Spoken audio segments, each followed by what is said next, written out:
السلام عليكم ورحمة الله وبركاته.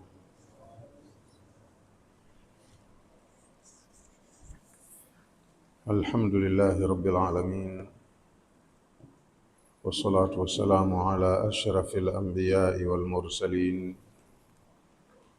وأشهد أن لا إله إلا الله وحده لا شريك له، وأشهد أن محمدًا عبده ورسوله أرسله الله بالهدى ودين الحق ليظهره على الدين كله ولو كره المشركون. بسم الله الرحمن الرحيم.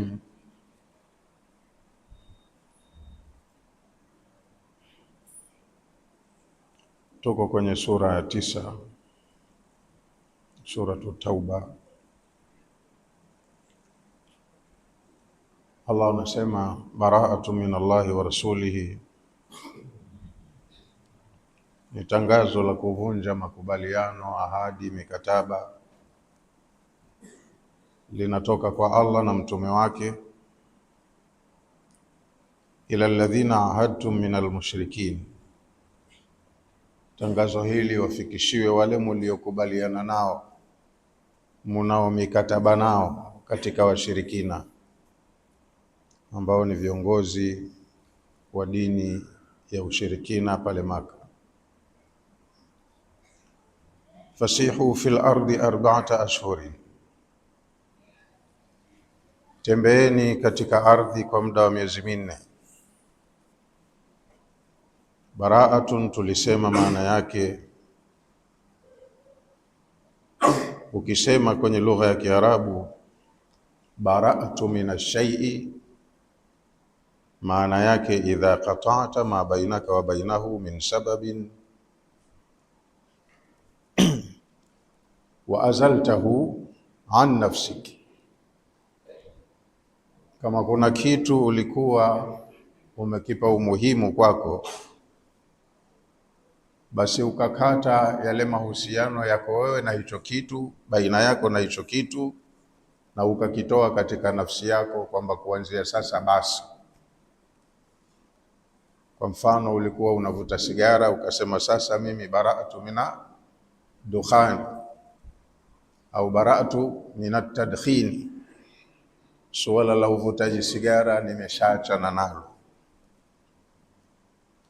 Na neno fasihu fil ardi linatokana na neno siyaha.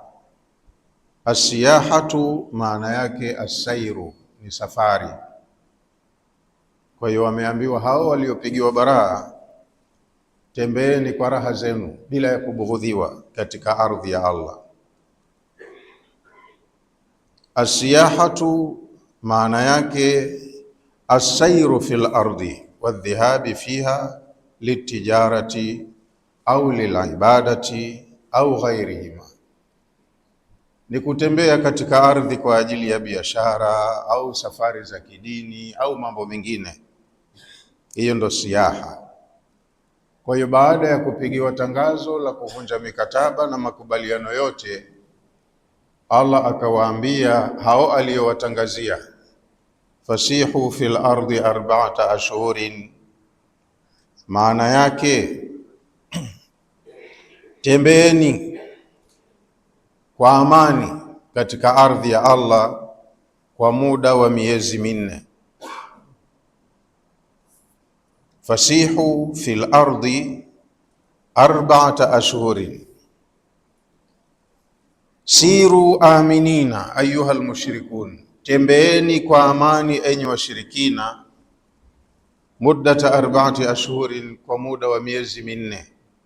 Mmepewa ofa ya miezi 4 kukaa kwa amani. La yaqa'u bikum minna makruhun, ndani ya hiyo miezi 4 hamtopatwa na baya lolote kutoka kwetu, yani kutoka kwa Allah na mtume wake. Wameachiwa miezi 4. Wa huwa amru ibahatin wa fi dhamnihi tahdid, ni kama agizo wamepewa, tembeeni kwa amani kwa muda wa miezi 4, lakini ndani yake lina makamio. Baada ya miezi 4 amani inaisha, ndo maana yake. Sasa miezi minne hii ni moja katika mawili wanaweza wakalifanya. Wakigundua kwamba hawana uwezo wa kugombana na Allah na mtume wake, basi warudi wapatane nao, mambo yaishi. Kama watakuwa na msimamo wao pale pale, sisi hatukubaliani nao, wajipange kimapambano. Baada ya miezi minne amani imeisha. Lakini vyovyote watakavyoamua, hata wakiamua vita, Allah akaambia waalamu annakum ghairu mu'jizillah, eleweni nyinyi si wa kumshinda Allah, hamuna uwezo wa kumshinda Allah.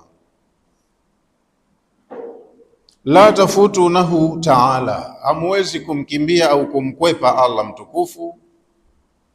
Wa in amhalakum hadhihi almuddati, hata kama amekupeni muda kama huo wa kujipanga, kujiandaa, jipangeni, jiandaeni, fanyeni maandalizi, lakini kwa vyovyote mtakavyojiandaa hamna uwezo wa kumshinda Allah subhanahu wa ta'ala.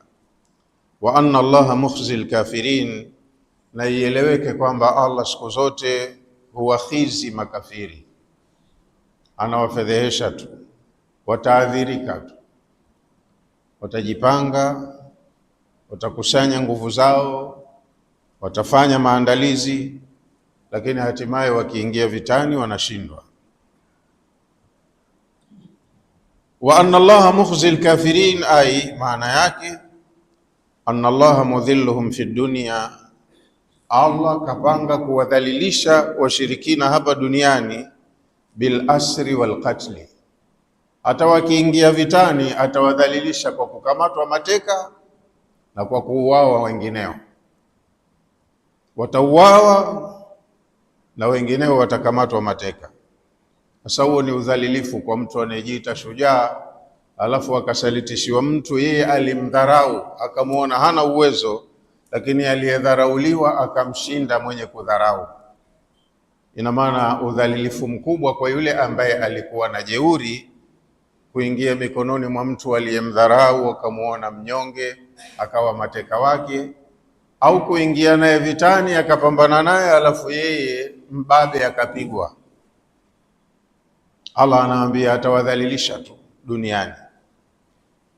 Duniani adhabu yao, kudhalilika kwao duniani, bil asri wal qatli, watakamatwa mateka na wengineo watauawa vitani. Wa fil akhirati, na atawadhalilisha pia akhira, bil adhabi shadidi, kwa kuwaweka katika adhabu kali kwenye moto wa Jahannam. Tangazo limetolewa mapema, kama wanajipanga, wanajiandaa, wajiandae, lakini hata watakapojiandaa, wakiingia vitani, Allah kaamua atawadhalilisha. Wa adhanu min Allahi wa rasulihi ila nnasi, na hili ni tangazo linatoka kwa Allah na mtume wake, linakusudia lifikishwe kwa watu, watangaziwe watu. Adhanun maana yake al-adhanu al-i'lamu. Adhan maana yake ni kutambulisha. Wa minhu, na katika matumizi ya neno hili adhan, adhanu salati, ni kama hizi adhana zetu tunazoitana kwenye sala. Akisimama muadhin akisoma adhana, anawatambulisha watu kwamba muda wa sala, muda wa kuja kumwabudu Allah umefika. Wacheni mambo yote, lililo muhimu sasa hivi ni hili. Kwa hiyo Allah katoa hiyo adhan, utambulisho unatoka kwake na kwa mtume wake, ila nasi, uende kwa watu. I'lamun ila kafati nnas, ni tangazo linakusudia kulengwa kwa watu wote. Bitabarru illahi ta'ala wa rasulihi min almushrikin. Tangazo hili Allah anataka lisomwe kwenye public, liwafikie watu wote duniani, waelewe kwamba Allah na mtume wake wameshavunja makubaliano yote na washirikina. Kuanzia sasa, wakati wowote hapa amani inatoweka, kwa sababu hawaitaki amani. Na hii ndo kama tulivyopitia kwenye darsa iliyopita, mtume alimtoa Abu Bakar kama kiongozi wa mahujaji. Baada yake kuondoka Abu Bakari na mahujaji, akamtuma Ali bin Abi Talib, yeye ndo akawe mtoaji wa matangazo haya, akayasome siku ya Arafa. Arafa pale hukutana mahujaji wa nchi zote duniani waliobarikiwa uwezo wa kwenda, na pale kiongozi wa umma alikuwa husimama kuwahutubia mahujaji siku hiyo. Anapokea taarifa za mahujaji kutoka maeneo mbalimbali, na halafu yeye huwa anajipanga kutoa ufumbuzi wa taarifa hizo. Wanakuja watu kutoka Afrika, Asia, Ulaya, wapi, Waislamu, na wanaonana na kiongozi wa pale. Wakati huo ni Mtume. Sasa Mtume anapokea taarifa, Waislamu wa eneo fulani wanasikitika, wana shida fulani, kama vile wafanyakazi kwenye mikoa, idara na nini wanavyopeleka ripoti Ikulu. Mheshimiwa Rais akapitia mafaili, akajua ripoti za maeneo yote na shida zote, na akapanga namna ya kuzitatua.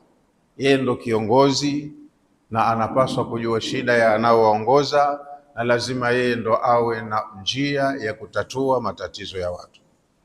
Kwa hiyo siku ya Arafa watu wamekusanyika pale, tangazo hili la Allah lisomwe, kwa sababu watu kutoka pande zote za dunia wanakuwepo, wafikishiwe taarifa hiyo. Munayo habari ya jambo lililopo? Hatuna.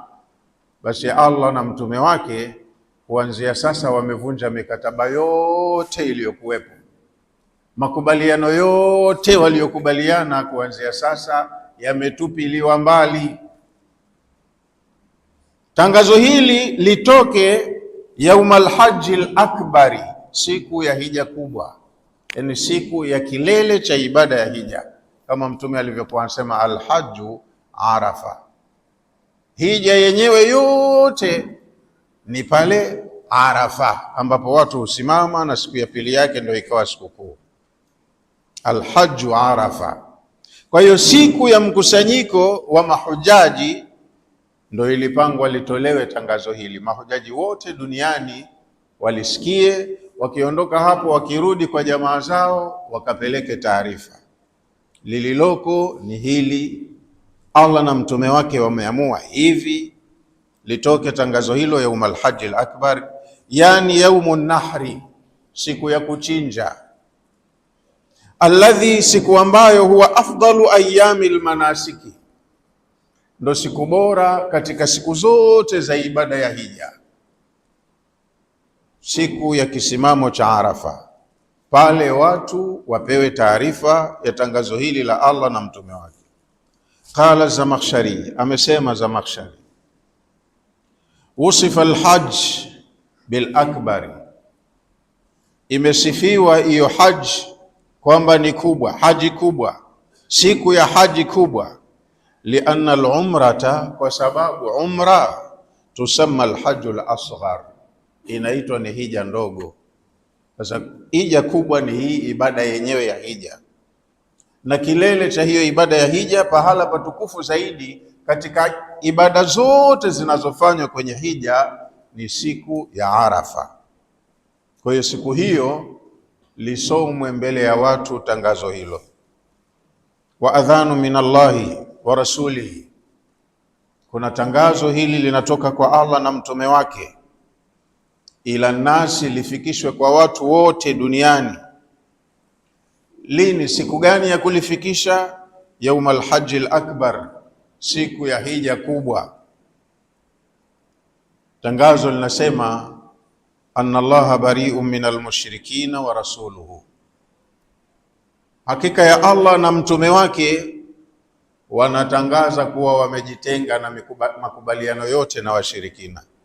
Imefutwa mikataba yote baina ya Allah na mtume wake na washirikina. I'lamu lahum, hili ni tangazo kwa watu, bi anna Allaha, wajulishwe watu kwamba Allah bari'un minal mushrikina wa uhudihim, Allah keshajivua, kazikataa, kafuta nyaraka zote za makubaliano baina ya washirikina na yeye. Ahadi zote walizoahidiana ziko outdated, wa rasuluhu, na mtume wake. Yani Allah na mtume wake wako pamoja, wanatoa tangazo hilo. Allah yuko mbali na makubaliano hayo, wa rasuluhu bari'un minhum aidan, na mtume wake pia yuko mbali na makubaliano yote na washirikina. Alafu Allah akawanasihi hao aliowavunjia mikataba, akawanasihi kwa kuwaambia, fa in tubtum, muda wa miezi minne mmepewa, zingatieni vizuri na halafu mfanye maamuzi yanayofaa. Fa in tubtum, ikiwa mtakubali kutubu, mkasema sisi Allah hatumwezi ugomvi wake, hatuwezi kupambana naye, tunaacha hichi kisirani, tumekubali kusalim amri, fahuwa khairun lakum, mkifanya hivyo itakuwa ni bora kwenu, silimuni tu mambo yaishe. Fa in tubtum, nyinyi washirikina mkitubu, fahuwa khairun lakum, inakuwa ni kheri kwenu. Yani maana yake, fa in tubtum anil kufri, mukitubu na mkaachana na ukafiri, warajatum ila Allahi, warajatum ila tauhidillahi, mukarudi kwenye mila, ibada, dini ya kumpwekesha Allah peke yake, fahuwa khairun lakum, mukifanya maamuzi hayo itakuwa ni kheri kwenu. Minatamadi fi dalali, kuliko kuchagua kung'ang'ania kuendelea na upotevu.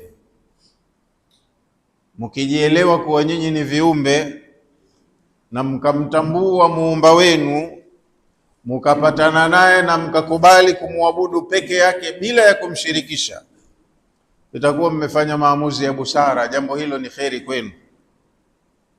Lakini the opposite is the case, kinyume chake, wa in tawallaitum, mukijifanya jeuri mukapuuza ruhusa hiyo, faalamu annakum ghairu mu'jizillah. Karudia tena Allah kauli yake, eleweni hata mkijipanga kivita, nyinyi hamuwezi kumshinda Allah.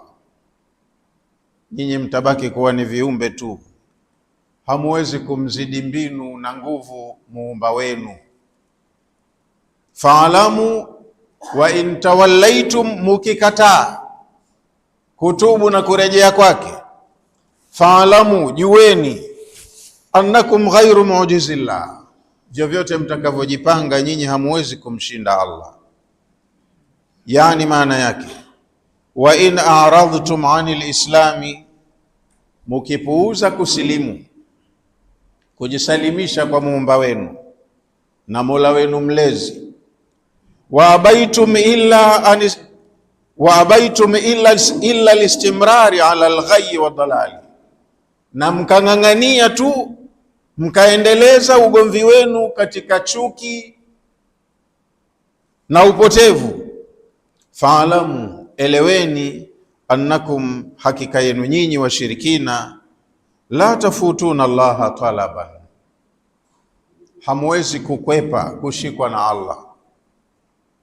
Yani kama itakuwa Allah anakutakeni akutieni kwenye nguvu zake au adhibu, hamna uwezo wa kumkwepa, kumkimbia. Hamna pa kukimbilia mkasema hapa tutakuwa tuko mahala salama, hawezi kutushika wala hawezi kutupata wala hawezi kutuma askari wake wakatushinda. Hamwezi nyinyi kumshinda Allah. Wala tujizunahu haraba, wala hamwezi kumkimbia. Yani nyinyi hamwezi kutafuta mahala salama asiwafike, wala hamwezi baada ya kumfanyia vitimbi usema tutamkimbia. Hamwezi kumdhuru wala hamwezi kumkwepa. Yani vyovyote mtakavyochagua, mashaka yanarudi kwenu nyinyi wenyewe. Wabashiri alladhina kafaru bi'adhabin alim, aya ikamalizia, anaambiwa mtume, wabashiri alladhina kafaru, wabashirie wale wanaokufuru, bi'adhabin alimin, kwamba watapata adhabu yenye maumivu makubwa. Bashiri alkafirina, wabashirie makafiri, bi'adhabin mu'limin muji'in yahillu bihim, wabashiria adhabu yenye machungu inayouma, ambayo hamna namna, lazima itawafika tu. Hawana mahala pa kukimbilia, wakasema huko tutakuwa tuko salama, nguvu ya Allah na nguvu ya mtume wake haitufiki. Wabashirie adhabu inayouma. Qala Abu Hayyan, amesema Abu Hayyan, ja'ala al-indharu bisharatan, Allah ametumia lugha ya maonyo kwa lugha ya bishara, katumia neno la kuwaonya watu kwa lugha ya bishara. Wabashiril ladhina kafaru, bishara huwa ni jambo la kheri jema. Sasa unambashiria mtu kitu kinachofurahisha chenye matumaini, lakini mbashirie adhabu, si mahala pake kwa mpangilio wa lugha. Lakini Allah ametumia mahala pa maonyo, akatumia bishara, ala sabili istihzai bihim, kwa njia ya kuwafanyia istihzai. Ala sabili listihzai bihim, katumia njia ya kuwafanyia istihzai. Kama kuna jambo linawafurahisha wanalipenda, basi jambo lenyewe litakuwa ni adhabu yenye machungu makubwa. Wa fi hadha wa'idun azimun lahum, haya ni makamio makubwa kwa watu wanakwenda kinyume na muumba wao. Hii lugha kwa mwenye kufahamu maana inatisha, lakini hao wanaoambiwa kama hawaielewi. Wabashirie wanaokufuru au watakaokataa adhabu inayouma. Illa alladhina, isipokuwa tangazo hili haliwahusu wale watu ambao ahadtum, muna mikataba nao, minal mushrikina, katika washirikina. Tangazo limetolewa kwa watu wote, linatoka kwa Allah na mtume wake, linaenda kwa washirikina. Lakini kama wanavyosema wazungu, no rule without exception. Hakuna sharia ambayo ndani yake mna vifungu vya kuvua baadhi ya watu, baadhi ya mazingira. Sharia yoyote ina exceptions. Sasa tangazo hili la kuvunjwa mikataba halitawahusu washirikina ambao, illa alladhina, ila halitawahusu washirikina ambao ahadtum minal mushrikin, munao mikataba nao katika hao washirikina. Lakini washirikina wenyewe thumma lam yankusukum shay'a, wamekuwa wastaarabu tangu mlipokatibiana mambo, wao wamelinda mikataba yao, hawajaonyesha jeuri, hawajaenda kinyume. Hawa waliofanya uungwana haliwahusu tangazo hilo. Wengine walikuwa sio waungwana, wanaahidiana jambo halafu wanapita kwa mlango wa nyuma, wanacheza na akili za watu, wanavunja makubaliano na wanafanya yale ambayo waliyekubaliana yasifanyike. Kwa hiyo tangazo lipo kama kawaida, lakini kwa wale ambao mpaka sasa wameheshimu mikataba, hawajaiendea kinyume, hawa nyinyi msiwavunjie mikataba yao, itabaki kuwa active. Illa alladhina ahadtumuhum, isipokuwa tangazo hili haliwahusu washirikina mliokubaliana nao, walam yanqudhu al-ahda, lakini mpaka sasa hawajatengua ahadi zao, waungwana hawa. Faatimu ilaihim ahdahum, hawa mikataba yao itakuwa hai, watimizieni muda wa mikataba yao kama mlivyokubaliana. Vurugu zitakazotokea washirikina wa aina hii haziwahusu, madamu wamelinda mikataba na nyinyi mnawalinda, wabaki kwenye amani na mikataba itakuwa inafanya kazi. Waislamu wamekatazwa wasiwe mwanzo kuvunja makubaliano, waiheshimu. Lakini hii imevunjwa kutoka kwa amri ya Allah mwenyewe, kwa sababu waliovunjiwa mikataba walikuwa frequently na wao wanakwenda kinyume na hiyo mikataba, kwa hiyo inakuwa haina kazi ile mikataba. Msitufanyie khiana, wao wanafanya khiana. Msishirikiane na maadui zetu wanaotupiga vita, wanashirikiana nao. Kwa hiyo kaambiwa hawa hawafai, vunja mikataba yote, ingia nao vitani.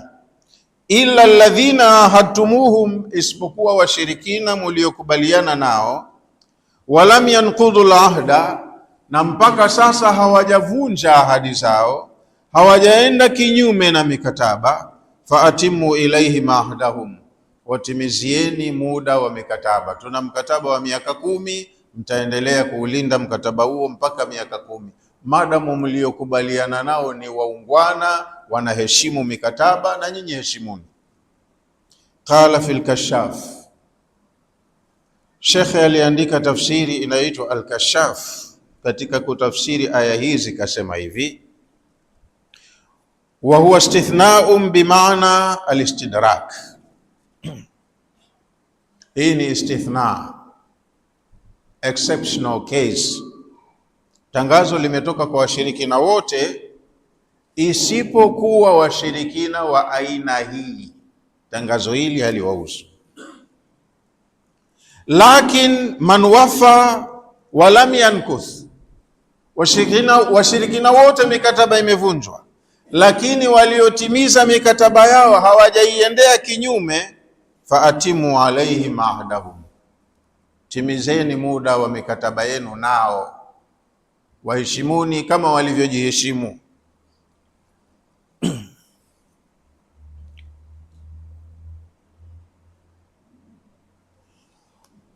Wala tujiruhum majarahum, msiwapitishe hawa wenye kujiheshimu mapito mnaowapitisha wasiojiheshimu. Lazima mtofautishe. Wote washirikina hawamtambui Allah, wanaabudu miungu yao, lakini hawa kwenye mikataba waungwana, wanaheshimu makubaliano, hawaja kuchokozeni, hawashirikiani na maadui zenu, wapo na mambo yao. Timizeni nao makubaliano. Amani ni kitu muhimu, wachieni na mambo yao, hayo ni baina yao na Mola wao. Siku ya malipo iko, ye mwenyewe kaamua hapa duniani achague dini yake aliyozaliwa nayo, anaipenda. Hoja zote, dalili zote zimeisha kusemeshwa mtu huyu kwamba Mungu wa kweli sio huyu uliye naye, ni huyu, hajaelewa, lakini hafanyi fujo. Mwache na imani yake, mwache na imani yake, usimfanyie fujo yoyote. Msimamo wake atakwenda kuona matokeo yake siku akifa. Lakini hawa ambao hawajataka kumwamini Mola wao, halafu pia si wastaarabu, wanavunja amani, wanaingilia kati uhuru wenu wa ibada, wanakufanyieni fujo, hamna haja ya kuweka nao makubaliano kwa sababu hayana tija. Wanaoheshimu makubaliano hawa ni waungwana, heshimuni mikataba yenu na wao. Wale wasioheshimu mikataba, hao ndo imevunjwa mikataba yao. Kwa hiyo waliokuwa wastaarabu waungwana, msiwapitishe kwenye mipito mnaowapitisha wale waliovunja mikataba, ambao si wastaarabu, hawakuonyesha uungwana. Wala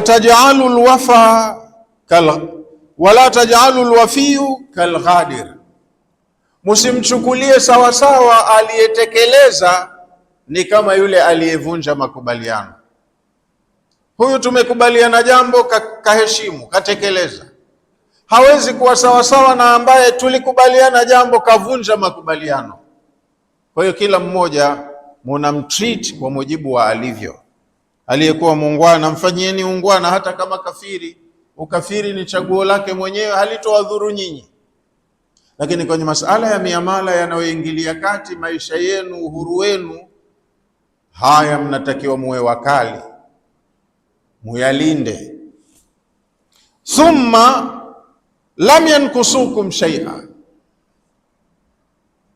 hiyo exceptional case iliyopo, illa alladhina ahadtum min almushrikin, Tangazo hili halitawahusu wale mnao mikataba nao katika washirikina, thumma lam yanqusukum shay'a, alafu baada ya hiyo mikataba hawajatenda any mistake, hawajakukoseeni adabu kwa kutengua chochote kwenye mikataba yenu. Lam yanqusu min shuruti almithaqi shay'a, wamefanya uungwana na wameonyesha ustaarabu, hawajapunguza chochote katika yale ambayo mmekubaliana nao. Hawa walindeni, ilindeni mikataba yenu na hawa. Jengine, walam yudhahiru alaikum ahada, wameonyesha uungwana kwamba wanajua nyinyi mna maadui, lakini wao wamezuia mikono yao, hawakukubali kushirikiana na yoyote anayewapiga vita. Maana inawezekana nina mkataba wa amani na kabila fulani,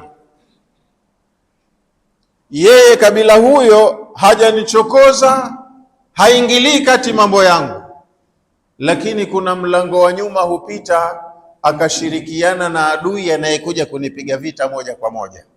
Ndio hiyo yudhahiru, wanashirikiana alaikum, kuwahujumu na mwengine. Mimi simpigi kwa sababu nina mkataba nao, lakini naweza nikakupa msaada wa mali, gharama za kutayarisha vita nitatoa. Ukitaka mafunzo nitakuletea wataalamu wakufanyishie zoezi jeshi lako. Ukitaka silaha nitakuletea. Yeye hakupigi, lakini anamuwezesha atakaye kupiga. Huyu pia akavunja mkataba, na mikataba ilikuwa inasomeka hivyo: hukubaliani na imani yangu, sawa, lakini naomba tukubaliane usinipige vita, na tukubaliane usimsaidie yoyote katika maadui zangu wanaonipiga vita.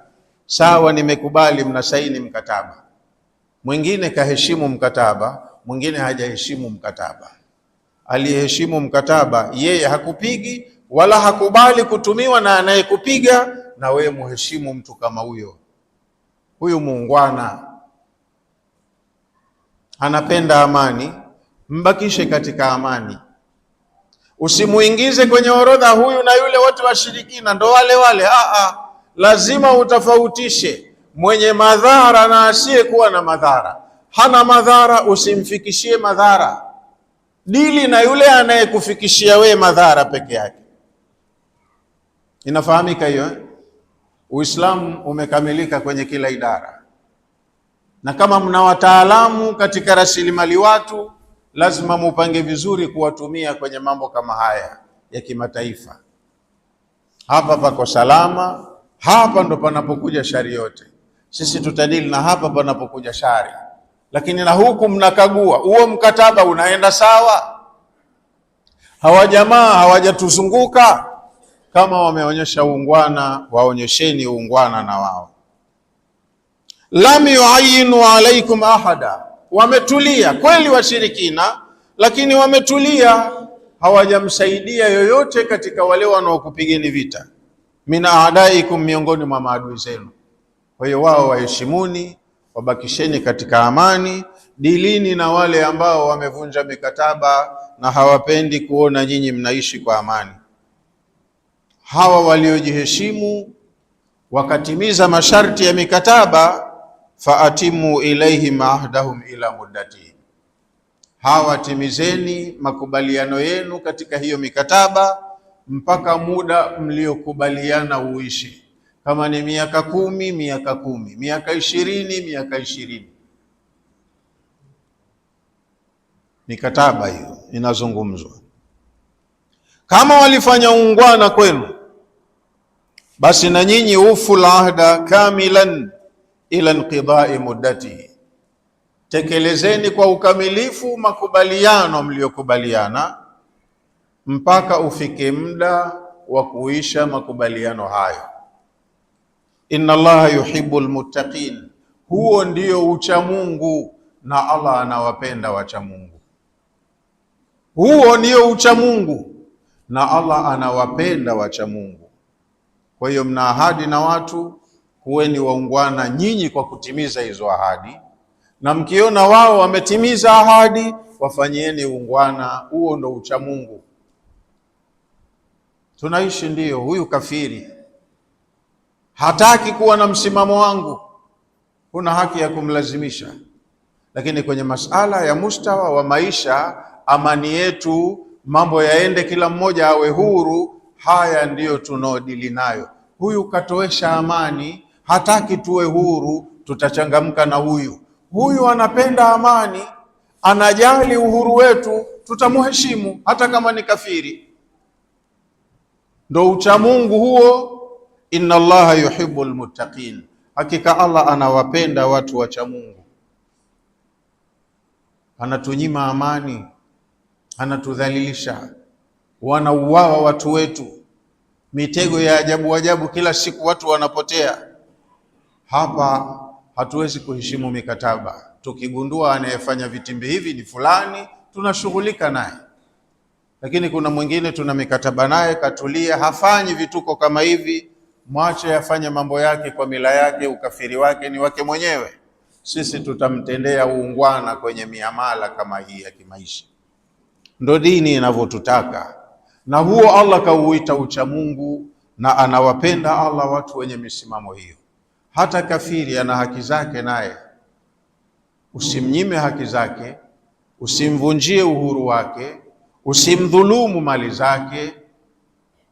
Ukafiri ni amali yake mwenyewe baina yake na Mola wake, lakini masala ya stadi za maisha haya ndo yanalindwa. Amani ya watu, heshima ya watu, uhuru wa watu, hivi vikichezewa, mnatakiwa mpambane kuvilinda.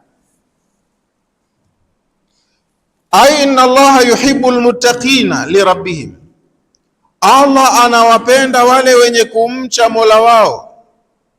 Almuwafina liuhudihim, wale wanaokuwa wanakubaliana na wenzao halafu wakalinda makubaliano yao, wakayatekeleza na wakayatimiza. Allah anawapenda watu kama hao. Qala al-Baydawi, amesema Baydawi katika kutafsiri aya hizi,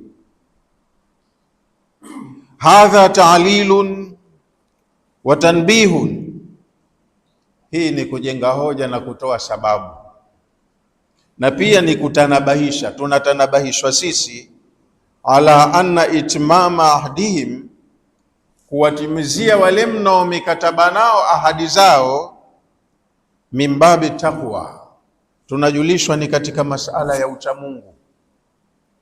Tunaamiliana na watu wengi, makafiri, waumini, lakini wakati mwingine hata huko kwa waumini unapata watu wasiotekeleza ahadi, ambao huitwa wanafiki. Alamatul munafiki thalatha, alama za kumjua mtu muislamu ambaye ni mnafiki. Ukitaka kumjua mtu si muislamu mzuri, mnafiki, alama zake Mtume amesema ni tatu. Muislamu mwenzio, lakini kuna sehemu tatu unaweza kujua kwamba si muislamu mzuri. Alama ya kwanza, idha tumina khana, akiaminiwa, watu wamemkinai kumpa jukumu fulani, tumekuamini kukupa kazi hii, khana, huifanyia khiana ile nafasi, ataiba, atachukua haki za wengine, atawatendea sivyo wanaostahiki. Muislamu lakini anavuruga kwenye majukumu na dhamana aliyopewa, huyu huwa si muislamu mzuri. Kaaminiwa kwenye maeneo fulani, lakini wale waliompa hiyo amana anawafanyia khiana. Si mshirikina, si kafiri, muislamu anaonekana, lakini anakuwa ni khain. Chini kwa chini hatutendei haki. Ni alama ya kwamba huyu mtu pamoja na uislamu wake ana elementi za unafiki, si muislamu mzuri. Alama ya kwanza ni khiana. Ya pili, wa idha waada akhlafa, mara zote akiahidi jambo hatimizi ahadi zake, ana khalifu miadi. Mtume ndo anasema hivyo Hata kama ni Muislamu mwenye tabia hii anatiliwa mashaka kwenye Uislamu wake. Si mtu wa ahadi, anaahidi mwenyewe, anajicommit, alafu anakuwa ni mwenye kwenda kinyume na ahadi zake. Na alama ya tatu, wa idha khasama fajara, akigombana na mtu akiwa kwenye mizozo hakubali nasaha. Muislamu akinasihiwa hukubali, moyo wake unarudi, kwa sababu haya ni mambo yanayofungamana na masala ya akida na ibada, yanafanywa kwa watu kutaka radhi ya Allah. Lakini mtu ananasihiwa, asema hataje huyo Mungu mwenyewe hapa ili mimi sikubali. Huyu na ibilisi hawana tofauti. Alivyoambiwa nimeumba kiumbe nikimkamilisha huyu mpe heshima, asema kwa huyu mimi sikubaliani na wewe. Kwa hiyo anagombana, panatokezea misunderstanding, wakikutanishwa kusuluhishwa ili apatane na mwenzake mambo yaende vizuri, yeye anakuwa hakubali. Sasa kama kwa muumini, kwa Muislamu kuna vitu kama hivi vinavyomtoa katika murwa, lakini vinapatikana kwa mshirikina kafiri, basi huyo mshirikina kafiri mtendea haki, na wewe utakuwa huko katika pati ya uchamungu. Kutimiza ahadi, kuwatendea watu haki ni katika uchamungu, ndivyo tunavyojulishwa na hii aya. Baidawi amesema hivyo, hadha ta'lilun, hii ni sababu, Allah ametupa sababu, wa tanbihun, na anatuzindua, anatutanabahisha, ala anna itmama ahdihim, nyinyi kutimiza kwenu ahadi na washirikina kama hawa waliokuwa waungwana, mimbabi taqwa, ni katika mlango wa uchamungu. Mtakuwa nyinyi mmefanya takwa, mko katika haki, mmetenda sawa. Qala Ibn Abbas, habrul umma Abdullah ibn Abbas naye amesema, kana qad baqiya lihayin min kinanatin, ilikuwa kumebakia jimbo moja la kabila la Banu Kinana, min ahdihim 19. Banu Kinana walikuwa wana mkataba na Mtume sallallahu alaihi wasallama, wametia mikataba hiyo, international correspondence, ya mambo ya kulinda amani na mambo mengine ya kuwapa watu uhuru kufanya ibada zao bila kuwabughudhi. Huyu kasilimu, kusilimu kwake isiwe sababu mkamtia kwenye mateso, ni maamuzi yake mwenyewe. Tukubaliane, mtu akifanya maamuzi yake, kama mlivyoamua nyinyi kutafuta mawe mkayafanya miungu, huyu kaamua muabudu Mungu mmoja, nyie mna wengi, huyu kaamua atosheke na mmoja. Tukubaliane, tuwe na uhuru kwenye maamuzi kama haya, sawa sawa. Sasa kulikuwa na hii kabila moja au jimbo moja katika hayo maeneo ya Waarabu la Banu Kinana. Aya hizi ziliposhuka, ulikuwa umebakia muda wa miezi 19, miezi 9 ashhuri. Mkataba wao ulikuwa uko valid baada ya miezi 9 mbele huko, lakini wao walikuwa ni waungwana, wameheshimu makubaliano na hawajaonekanwa kuenda kinyume mahala popote. Fa atamma sallallahu alayhi wasallam ahdahum, Mtume akasema ahadi yetu na Banu Kinana itakuwa active mpaka muda tuliokubaliana uishi. Hawa hawamo katika hao waliopigwa baraa. Fa idhan salakha al-ashhurul hurum, aya inayofuata Allah anasema, si wamepewa miezi 4 ya kujidai, wajipange, watembee kwenye maeneo kwa uhuru kabisa, miezi 4 wamepewa. Sasa Allah anasema katika taarifa hiyo hiyo, fa idhan salakha al-ashhurul hurum, ikishamalizika hii miezi mitukufu, ai maana yake idha madat, hii miezi 4 ikishapita, wa kharajat al-ashhurul 4, ikatoka hii miezi 4, allati, miezi 4 ambayo hurima fiha qitaluhum, imeharamishwa kupigana vita ndani ya hiyo miezi 4.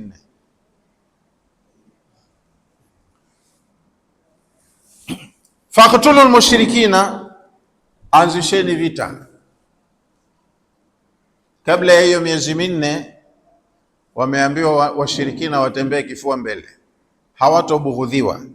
Miezi minne ikisha tu liamsheni, yani mtume na waumini wapambane na hawa watu watovu wa nidhamu wanaovunja mikataba. Faqtulul mushrikina, ikimalizika hiyo miezi pambaneni na washirikina, haithu wajadtumuhum, popote mtakapowakuta, isipokuwa wale mlioambiwa madamu ni waungwana muwalinde. Hawa wengine pambaneni nao popote mtakapowakuta. Uktuluhum, piganeni nao, fi ayi makanin au zamani, mahala popote na muda wowote. Min hillin au haramin, wakiwa wako katika mwezi mtukufu au usiokuwa mtukufu, nyumbani au nje ya nyumbani, Maka, pambaneni nao. Qala Ibn Abbas, na amesema Ibn Abbas, fil hilli wal harami wa fil ashhuri al hurumi, wapigeni katika mahala kwenye haram, nje ya haram na kwenye miezi mitukufu. Baada ya huo muda wa miezi minne waliopewa, vita vitaanza, na vita vikianza ndani yake mnaweza mkaingia mwezi mtukufu, wao waendelee tu. Wakhudhuhum, katika kupambana nao mtakao wapatia sawa, wakamateni mateka, washikilieni. Khudhuhum ay maana yake bil asri, wakamateni mateka. Wahsuruhum, na wekeni kifungoni kwenye ihsari, yani ahbisuhum, wawekeni mahabusu.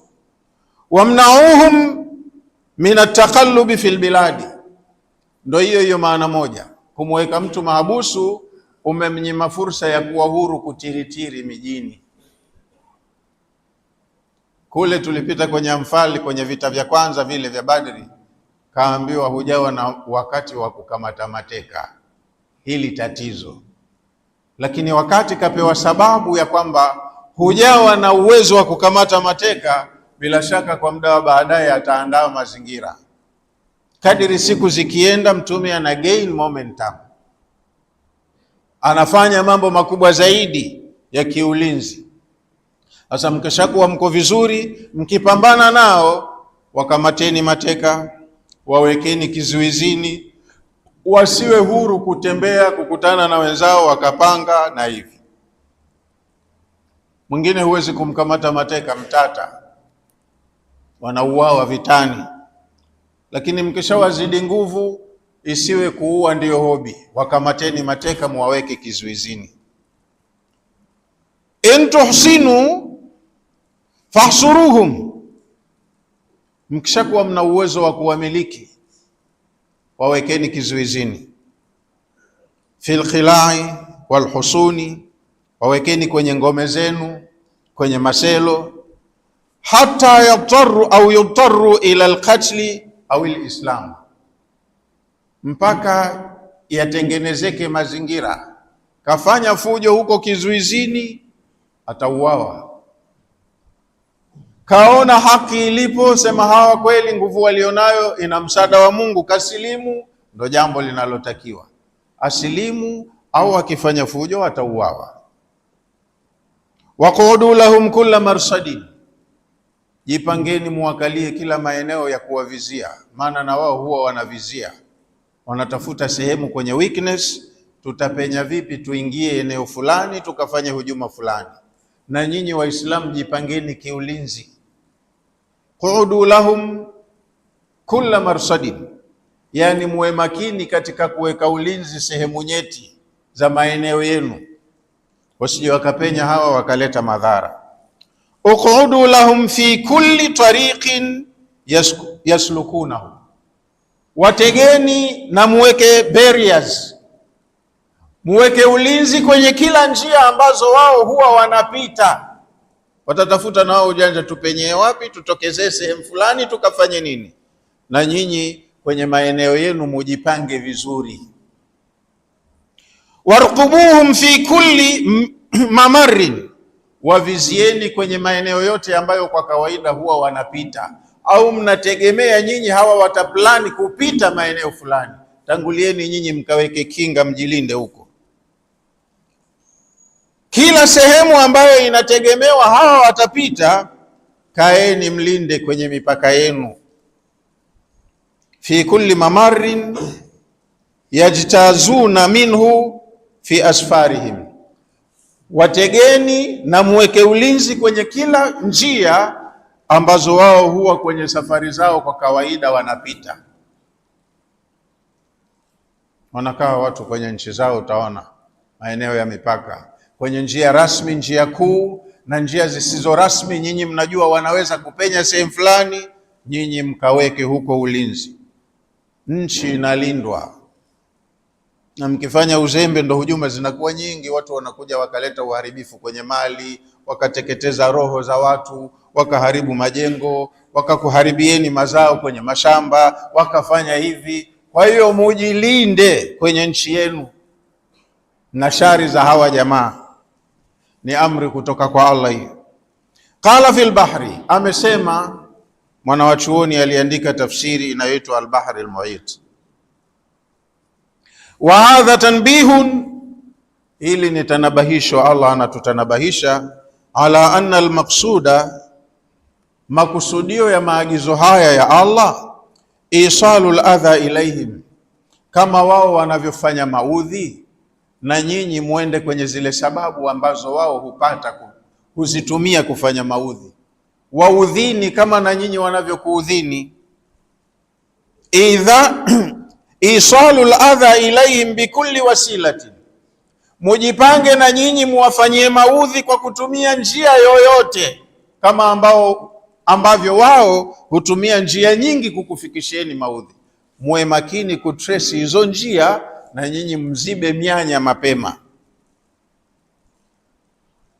Bikulli wasilatin bitariqi alqitali, kila njia ambayo wao huitumia kufanyia fujo kwenu, izibeni hiyo njia kwa mipango na mikakati ya kivita. Wekeni beria za kijeshi kwenye maeneo ambayo watapenya kuja kuleta madhara kwenu.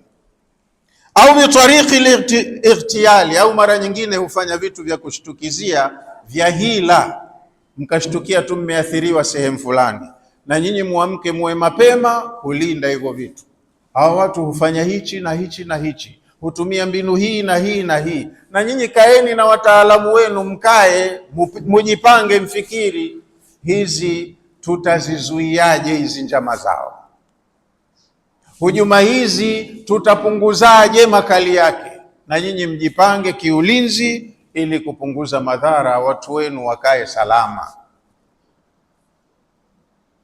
Wamefundishwa watu katika dola changa ya Waislamu Madina, fa intabu, watakapoona mmewawekea ngumu, mko vizuri, wakiamua kutubu, sema wa jamaa sasa hivi hawawezekani, wako vizuri, sio wapumbavu kama pale mwanzo. Fa intabu, wakitubu makafiri hawa, na toba yao ni kule kukubali Uislamu ni dini ya haki, wakasilimu. Wa aqamu salata, na baada ya kusilimu wakasimamisha sala kama nyinyi mnavyosali, wakajua sisi ni viumbe, tuna haki ya kuwasiliana na muumba wetu. Wa atau zakata, na wakajua kwenye Uislamu kuna jukumu la mwenye mali ikifikia kiwango atoe zaka, na wao wakakubali agizo hili, wakatoa zaka. Wakisilimu wakakubali kusali baina yao na Mola wao, wakatoa zaka za mali zao.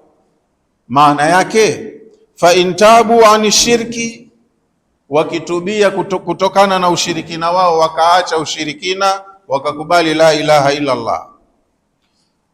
Wa adau ma furida alaihim min as-salati wa zakati, na wakakubali baada ya kusilimu kutekeleza faradhi walizofaradhishiwa waumini kama kusali na kutoa zaka. Fakhallu sabilahum, zile sehemu mlizoweka beria wafungulieni, wapeni uhuru wa kutembea watakapo.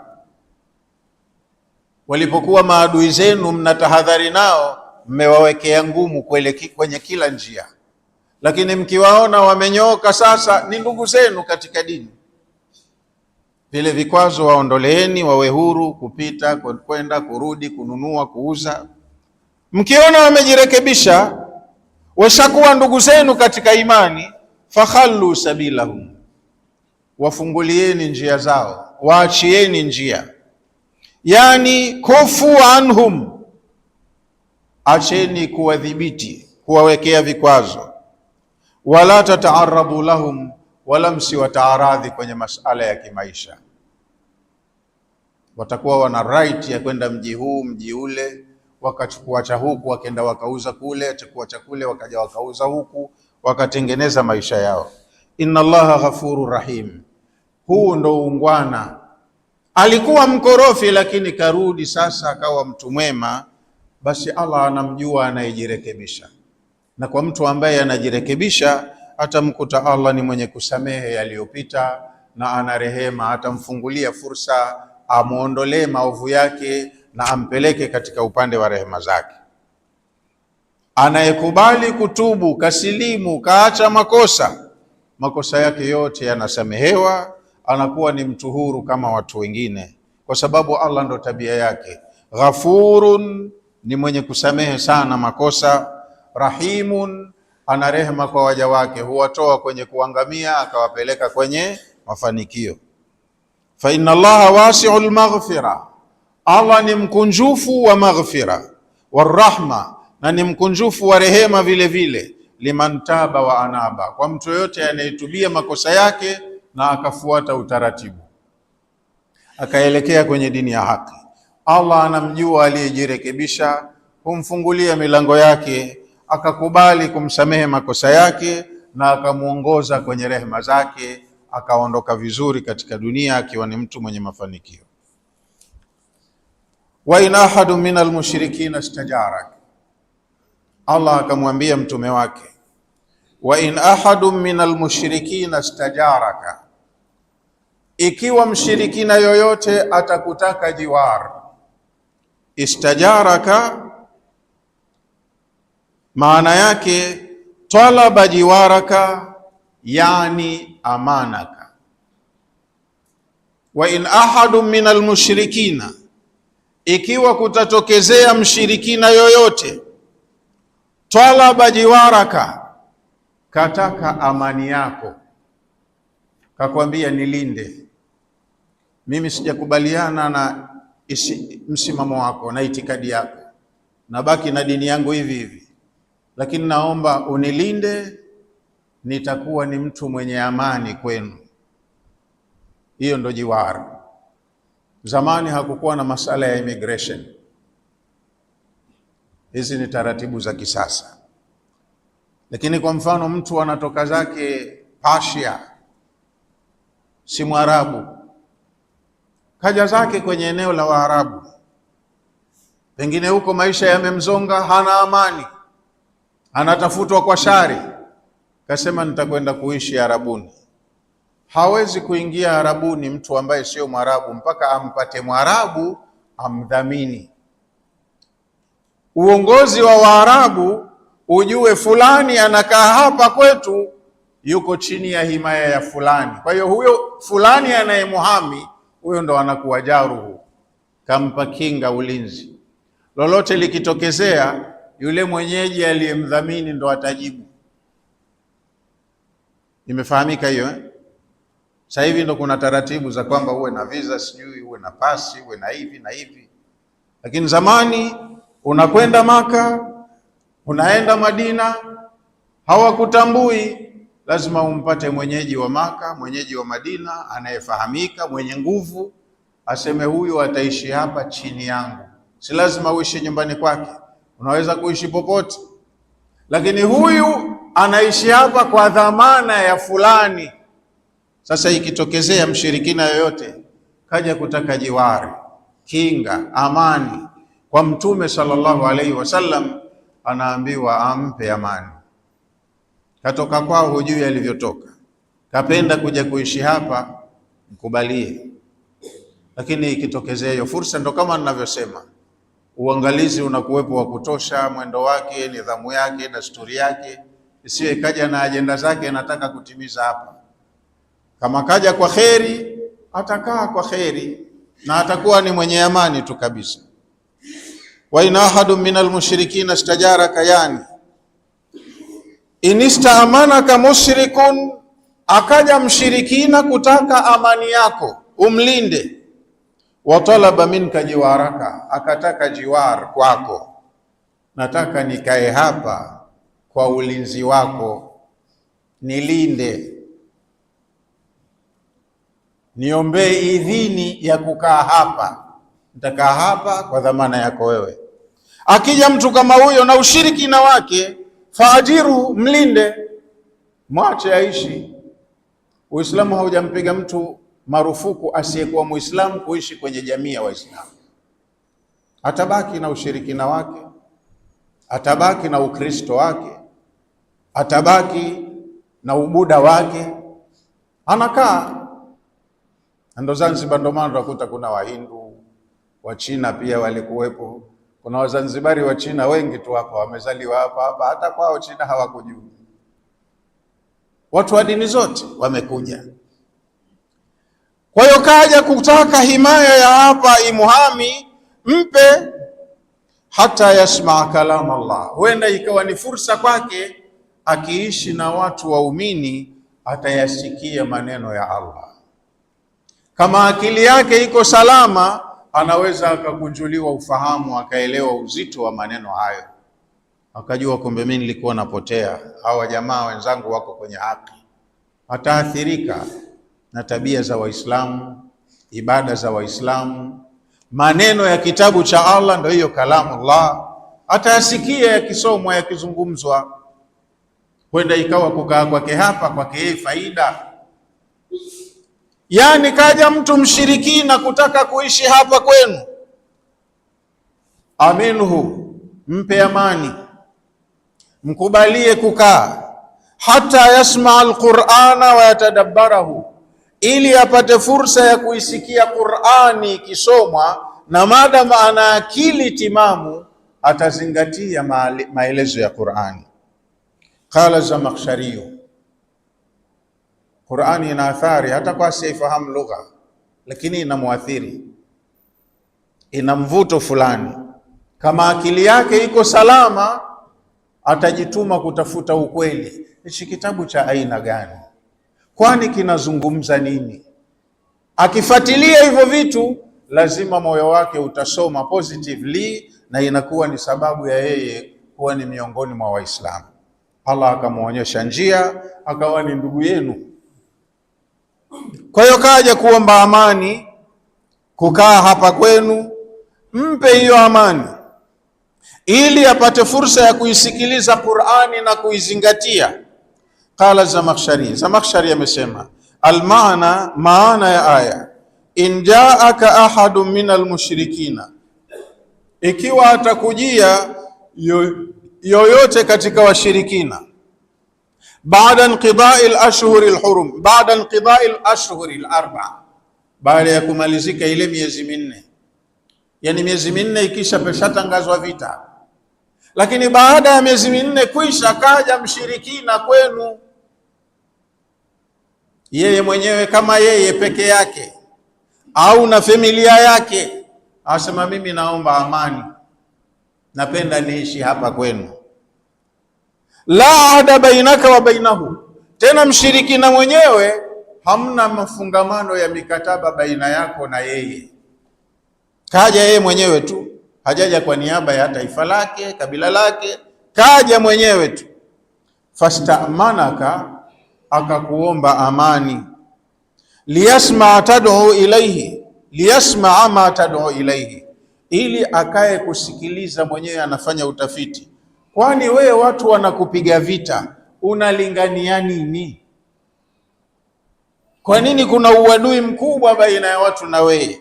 Anataka kujua chanzo. Mina tauhidi wal Qur'ani, hichi unachokilingania katika kusema Mungu ni mmoja tu, ambao watu hawakubali, wana miungu yao mingi, na kwamba kuna Qur'ani ndo kitabu ulicholetewa cha muongozo. Kaja kutaka undani wa hivi vitu, usimfukuze. faajirhu, mpe amani, mlinde. Faaminhu, mpe amani, hata yasmaa kalama Allahi wa yatadabbarahu, ili ayasikie maneno ya Allah na ayazingatie mwenyewe moyoni mwake.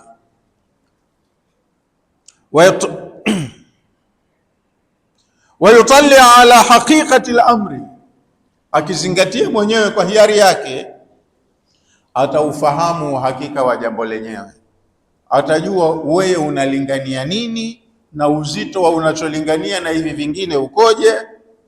Aqulu, Zamakhshari anasema hadha ghayatun min husni almuamalati wa karami alakhlaq, asema huu ni upeo wa juu wa tabia njema na muamala mzuri wa kuamiliana na watu alofundishwa Mtume. Na mwenyewe Mtume alikuwa anasema adabani rabbi fa ahsana ta'dibi, mimi Mola wangu kanifundisha adabu, tena kanifundisha adabu vizuri kweli kweli. Alikuwa Mtume anajua kukaa na kila aina ya mtu, kuongea na kila aina ya mtu. Kwa hiyo kaja kutaka kukaa hapa, usimtimue, mwache akae na msikilizishe kile ambacho wewe umetumwa kukilingania kwa watu, asikie Qur'ani na ataona practice ya watu ambao wameisoma hiyo Qur'ani. Usimnyime haki hiyo, lianna almurada, kwa sababu makusudio ya mikakati yote hiyo, wazuieni, watafuteni, piganeni nao, makusudio yake laisa nilu min alkafirin. Hawaambii Waislamu wajitenge na makafiri, kwamba wao wawe na society yao mbali na makafiri wawe mbali. Sio lengo. Lengo ni yale maafa wanayoyafanya makafiri yadhibitiwe. Kila siku utasikia watu 100 wameuawa huko, 70 wamekutikana, wamekufa. Chuki yao tu kwenye dini. Hasa mikakati ile, funga mipaka, wafuatilieni, piganeni nao, ni kukomesha uhalifu tu. Kama watakuwa ni waungwana, wanaishi vizuri, tunachanganyika bila ya tatizo lolote. Huyu kaamua abaki na dini yake hiyo ya kuabudia masanamu, huwezi kumlazimisha kuachana nayo, lakini awe muungwana. Ndo lengo. Lengo sio kuwabagua Waislamu waishi mbali na makafiri wakae mbali, sio lengo. Lakini iqnaihim wa hidayatihim, lengo kwa watu waliopewa huu mwongozo wawakinaishe hawa wasioujua kwa hoja, na halafu wawaelekeze kwenye haki. Ndugu yangu, kweli una dini, lakini hebu linganisha itikadi yako na itikadi hii, Mungu wako au miungu yako na uwezo wa Mungu huyu mmoja. Umkinaishe kwa hoja na umwelekeze kwenye lililo la sawa, hata yaarifu alhaqa, mpaka wautambue ukweli. Fayatabiuhu, wakiutambua ukweli uko wapi, watafuata ukweli. Ndo lengo. Sasa ukimtenga mbali huku, usije hatukutaki, utampata nani? Kwa hiyo kaja kataka kukaa hapa, mwache akae, ili anaweza kwa fursa hii akaona ukweli uko wapi na akanufaika nao. Ndo lengo. Wayatruku ma huma alaihi min adhalali, wakijua ukweli uko hapa, watayaacha yale walionayo katika upotovu. Ndo lengo. Kwa hiyo kaja, usimfukuze, mwache yabaki, halafu muelekeze taratibu, kiungwana, kwa hoja na dalili, na kivitendo ataona kinachotendwa na waumini. Kama huko walikuwa wanafundishwa Waislamu washenzi tu, maiti yao wakifa wanamchana chana kwa visu. Si unaona makaburini kwao, ukenda unasikia lete panga, lete kisu. Mimi kuna mtu nimekutana naye Segerea pale jela, ofisa wa magereza. Hasa sisi zamani tulikuwa tunafundishwa kule kwetu, mtu wa Bukoba huko, Waislamu wanakula nyama za ndugu zao, alafu vile yule umsikia anazikwa, wanamchana chana kwa visu kule ndani. Tunasikia lete panga, lete panga. Sasa siku moja, unajua sisi kule kwetu tumechanganyika, familia moja utawakuta Wakristo na Waislamu. Muislamu kamuoa Mkristo au Mkristo kamuoa Muislamu, wanazaa. Ilitokezea maziko, familia imechanganyika, Waislamu na Wakristo. Shehe akaniita mimi, ingia kaburini. kwa sababu maiti imenihusu, ya Muislamu lakini imenihusu. Wakashangaa Waislamu, kwa nini anamuingiza Mkristo? Asema na huyu aingie, nataka. Akamuonyesha vile wanavyozika kule chini. Kaburi linachimbwa chini ya miti, kuna mizizi mikubwa. Ushachimbwa maana ndani, maiti anazuiwa na mzizi. Lete panga, tunakata huu mzizi kutengeneza makazi yake vizuri, akatwe maiti mwenyewe. Asema siku hiyo ndo nimefahamu. Sasa huko watu hupewa chuki mpaka Uislamu wakauona mbaya. Waislamu wote washenzi, wana hivi wana hivi. Kaja kwenu akaona mwenyewe kivitendo, kasumba zote zinamtoka. Mnanifahamu? Wanafundishwa mambo ya ajabu ajabu dhidi ya dini. Lengo ni kuzuia kondoo wao wasije wakawatoka. Sasa ikitokezea fursa, kaja karibu, mkaribisheni, mfahamisheni ukweli, mlinganieni haki, na kivitendo hasa aone ule Uislamu kwenye community unavyofanya kazi. Sio kama sisi tulivyoupoteza. Waislamu sote lakini hatuishi Kiislamu. Hakuna zuri ambalo mtu litamvutia kwa kutuona wenyewe. Sote tumeharibika. Lakini hapo Uislamu ulipokuwa umesimama, umefikia climax, watu walikuwa wanaathirika na tabia tu za Waislamu, jinsi wanavyoishi. Mwenyewe ana moyo unarudi, anakuwa mpole, anakuwa ana hamu ya kuuliza masuala, kujifunza, kuomba baadhi ya vitabu. Na siku hizi alhamdulillah vitabu vimetafsiriwa kwa lugha nyingi tu. Anajua Kiingereza, mpe cha Kiingereza. Anajua Kiswahili, mpe cha Kiswahili. Atajifunza taratibu, akiuona ukweli anakuwa sio mgumu kukubaliana na ukweli na kuacha yale mambo ya kijinga aliyonayo.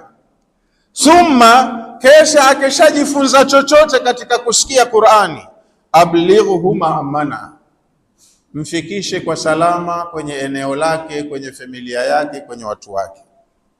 Yani summa, kesha baada ya kukaa nanyi kwa muda, akaona na kusikia ya Uislamu, lam yuslim, hakuathirika na chochote na kabaki hajasilimu, faausilhu ila diyari qaumihi, wewe mwenyewe hapo kiongozi wa hapa, mchukue umfikishe kwenye miji ya watu wake. Kama kwenye tension za kivita hizi, kaona ni hatari kurudi kwao mbali, kaja hapa, mimi naomba nikae kwa amani, sina ugomvi na nyinyi, kaeni naye, mlinganieni, ataona kivitendo. Hakuridhika na Uislamu, baadaye mchukueni nyinyi mumrejeshe kwao. Ndo alivyokuwa analelewa Mtume hivi. Thumma ausilhu ila diyari qaumihi, kisha kama hakutaka kusilimu baada ya kukaa nanyi, kusomewa Qur'ani, kuona Waislamu wanachofanya, hajaathiriwa na chochote, ausilhu ila diyari qaumihi, mchukue umpeleke kwenye miji ya watu wake, kwenye familia yake, allati, jamii ambayo yaamanu fiha, atakwenda kukaa nayo kwa amani. Anachukuliwa rasmi, anarejeshwa kwao, anaonana na familia yake, anakwenda kwa amani kabisa. Ala nafsihi, atakuwa ni mwenye amani kwenye nafsi yake, wa malihi, wala huku hatodhulumiwa mali zake, ataenda na mali zake, min ghairi ghadarin wala khiyanatin, pasi na kufanyiwa ghadar, kuendewa kinyume, kufanyiwa khiana, kudhulumiwa. Kafiri lakini huruhusiwi kumdhulumu kwa sababu ya ukafiri wake. Kaja anakaa kwa amani, atatafuta asbabu za maisha, pengine kafanya biashara, kafanya mifugo, kalima, akiondoka msimdhulumu chochote katika vitu vyake. Mchukueni mumrejeshe kwenye familia yake kwa amani, na stahiki zake, mali zake apewe mwenyewe bila ya kumfanyia khiana wala dhulma. Dhalika biannahum qaumun la ya'lamun, Allah anasema ninakwambieni mukae nao na muwasomeshe wasikie kidogo, ni kwa sababu hawa watu wanaendeshwa na kasumba, wanahukumu mambo wasio na elimu nayo. Dhalika, nakwambieni mukae nao vizuri, hiyo ni amri yangu, biannahum qaumun la ya'lamun, kwa sababu hawa ni watu ambao hawafahamu. Sasa wakikaa hapa wakifahamu kitu kwa kiasi cha akili zao, kitawasaidia. Hata kama hakutaka kusilimu sasa, pengine hiyo kurejeshwa kwao itakuwa ndo sababu ya kusilimu. Atakuwa na nafasi ya kwenda kulinganisha alichokiona huku na atakachokikuta kwao. Akili lazima itampeleka kwenye panapostahiki. Mwenyewe baadaye anaweza kuamua wale jamaa wako sawa zaidi kuliko hawa watu wangu, atakuwa kapata kidogo. Dhalika al-amr, amri hii, jambo hili, bil ijarati lilmushrikin, la kuwapa makazi, ulinzi wa shirikina. Bisababu, mmepewa jambo hili kwa sababu, bisababin, ni kwa sababu, annahum la ya'lamuna haqiqata dini al-Islam, huko waliko hawafahamu uhakika wa dini ya Uislamu, ndio maana wanahukumu mambo visivyo.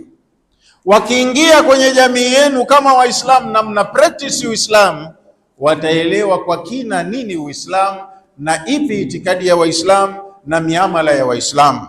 Atajifunza kitu.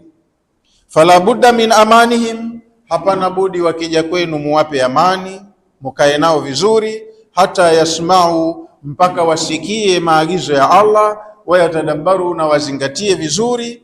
Thumma bayyana ta'ala, kisha baada ya hapo Allah akabainisha alhikmatu min albaraati, hikma ya kule kuvunja mikataba mibovu, min uhudi almushrikin, katika mikataba ya washirikina. Lakini kutokana na muda, hiyo sababu tutakuja kuisoma katika darsa ijayo. Kwa leo tuishie hapo.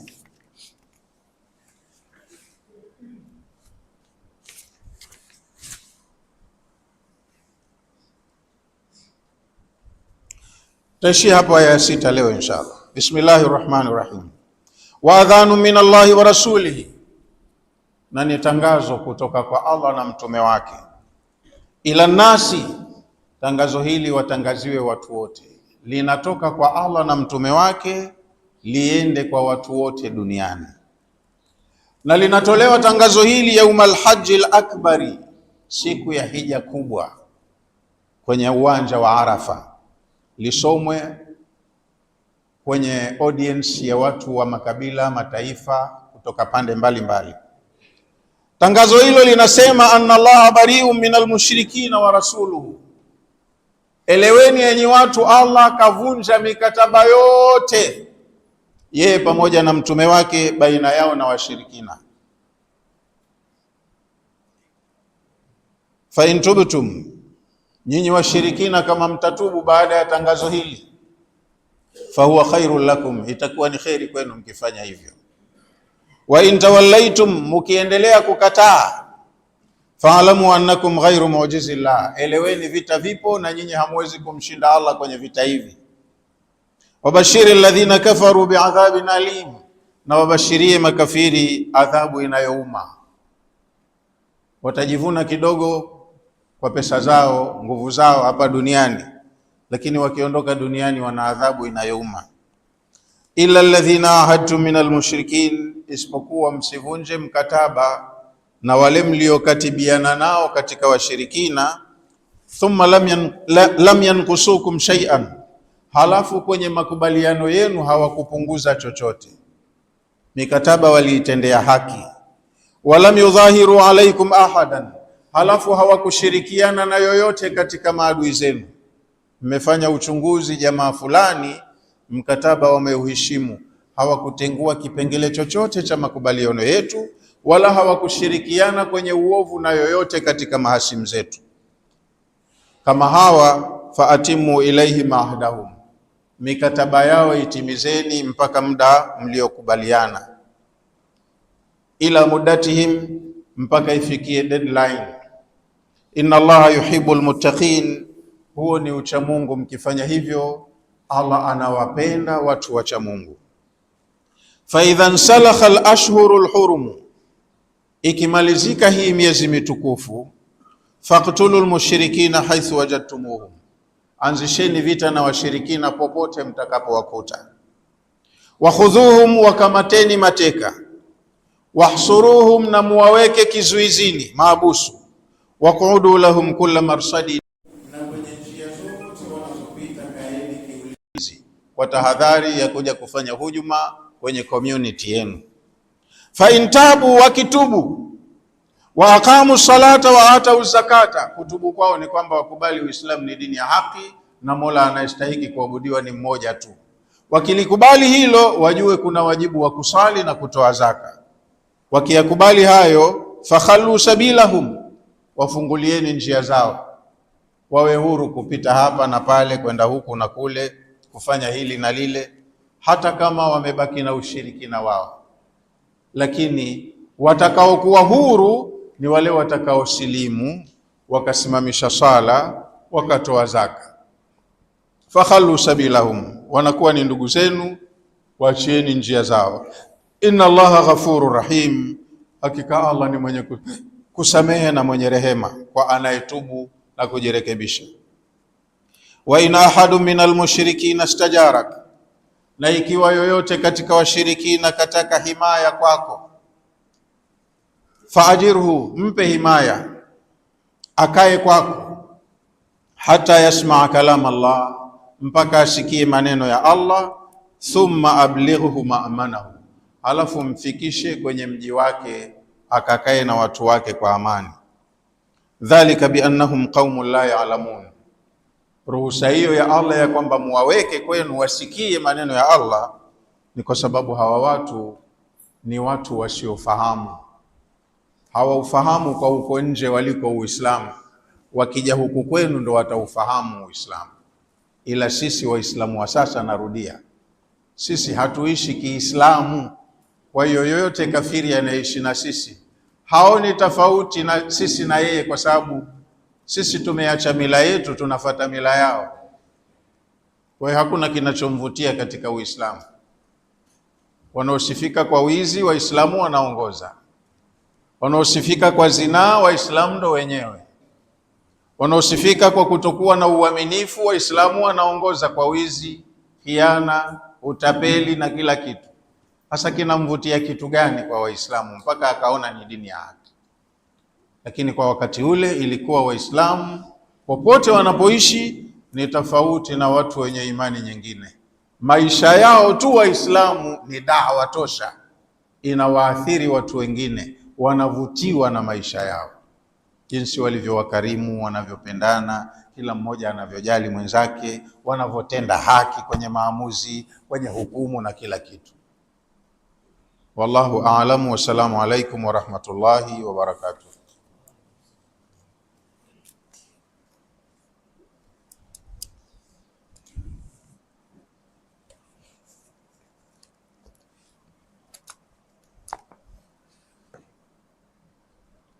Bismillahir Rahmanir Rahim. Alhamdulillahi Rabbil Alamin, wassalatu wassalamu ala Rasulillahi sallallahu alayhi wasallam. Rabbana taqabbal minna innaka antas samiul alim wa tub alayna innaka antat tawwabur rahim waghfir lana warhamna innaka antal ghafurur rahim.